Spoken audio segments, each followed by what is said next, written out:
Sasha the Fierce, the bravest cat ever. Ida turned the pages to the book. Curious, she said. It looks like there's a cat and it's dancing while the forest is burning. I walked over and we both took a closer look, and the story in the book started. Once in a while, humans and even witches could use a helping hand. As I watched the world of humans, now don't get me wrong, I'm now here on my fifth life. In the many lives I have lived, humans have done many wonderful things that have made both humans and cats comfortable. But once in a while, humans make a misstep or errors in judgment. And in some cases, there are evil humans who give grief to all. I have noticed lately, everyone, humans, are constantly bickering, polluting, warring, even the witches, when they should be caring for the world we live in. Now, they face problems that should have never happened. The earth and other elements say enough is enough. This is a story about one of those elements and about an instigator who started it all. It started on the day when I watched as my own witch was starting to withdraw from her magical workings, complaining and drowning in self-pity when she should be out helping instead of worrying. She could be fighting to make sure the earth and other creatures have the help they need. Oops, that's just my opinion. Okay. We were watching the light box, and the people in it said all our problems were due to climate change. Others blamed witches and other groups. The government, more folks said, turn off the light box, I thought. Bad food, water ruin. The problem is humankind, I thought, of the abuse of our world, greed, and selfish acts for a thing called money. Even the witches forgot who they are. Caught up in prestige and the position, worrying about whose magic is better. They were put here to help and heal, not to war among themselves. We, the animal kingdom and the plant kingdoms, are tired of the nonsense, and looks like we need to step in. And it was on this occasion, this was the case. And I, Miss Sasha, had to step in and remind all that love in life is not fluffy or timid. It can at times be firm hand of justice when it needs to be. It was on that one night, as my humans were seated as usual in front of the light box one evening, the man inside it spoke of fires that were burning the Shetland forest and now threatening to burn Brisbane and other wooded areas.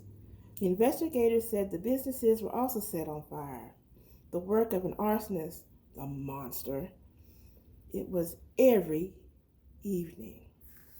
Law enforcement was doing their best, but the one causing the fire seems to be elusive, which frustrated law enforcement. They interviewed the fire marshal. He said the perpetrator left the woods, taunting the fire department and the police and the government officials with no clues, just ruined areas.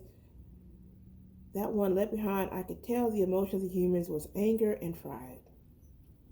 My witch was in the kitchen talking to her maid. She said to him, there's got to be something we can do.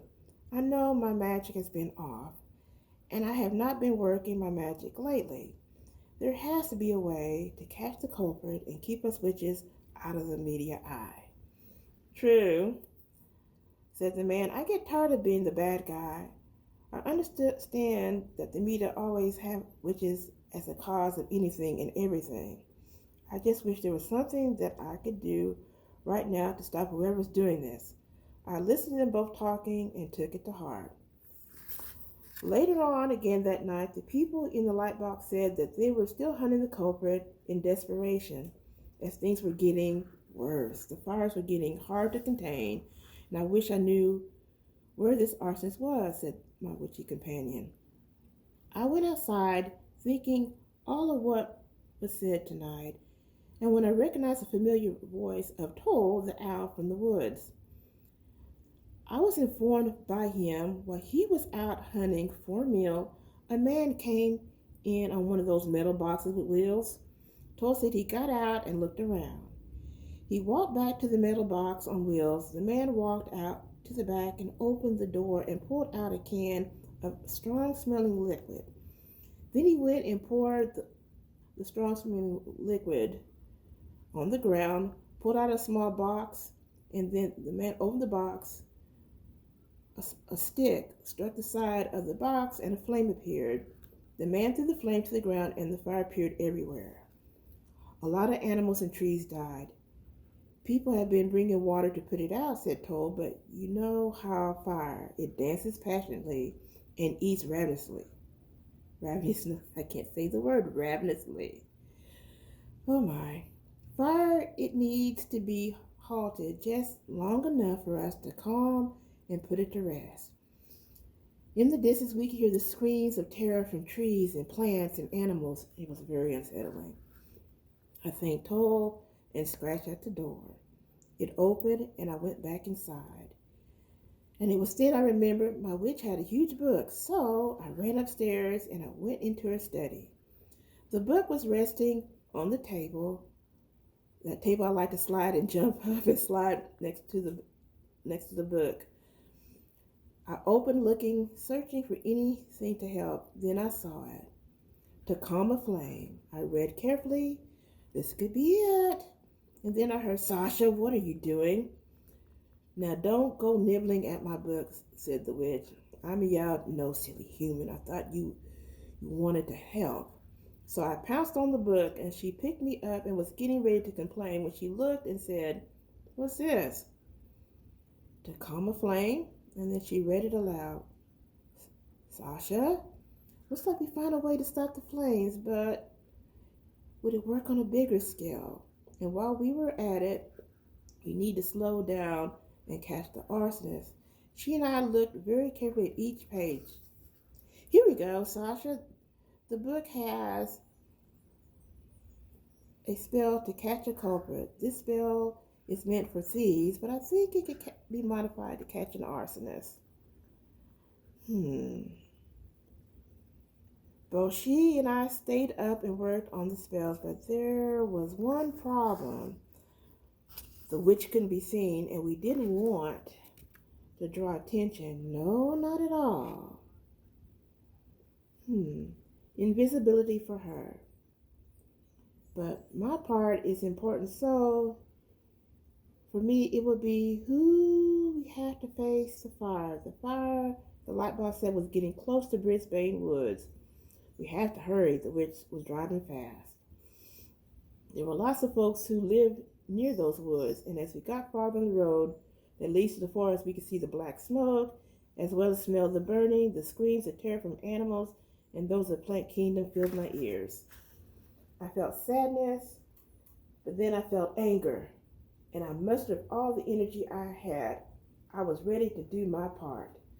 The woods were just a part of me, and I would do what is necessary, for I am Sasha the cat, a child of the goddess Beth, and there are no cowards in our breed. I sat straight up in my seat, and the witch drove faster. We will have to get very close to where we saw a clearing, she said. And she turned into the clearing and stopped the car. My companion looked at me and said, are you ready, Sasha? I meowed, yes. We got out the car and the witch said, now you see me, now you don't, and she disappeared. But you could still hear as she spoke, the fire is starting to come closer. I will start the chant. Be brave, little one. She said, I was ready. The witch chanted.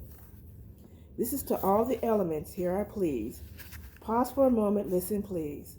Listen to us please, I ask all of you, each of you, the water, the air, the earth, and the fire to please listen. We are begging you as we plead in this hour.